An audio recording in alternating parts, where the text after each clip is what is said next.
күзде цирроз печени деген диагноз қойып берді. Іші суға толып, кәдімгі шар сияқты іші ісіп кетті.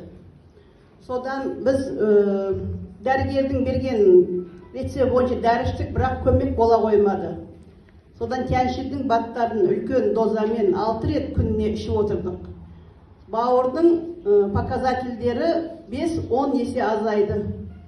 Жаңа сарсу кетіп, іші іскені кетіп, әл-ауқаты күшейіп, тамақ іше бастады. Ол тамақ ішпей 25 килограммға асып кеткен 2 айдың ішінде.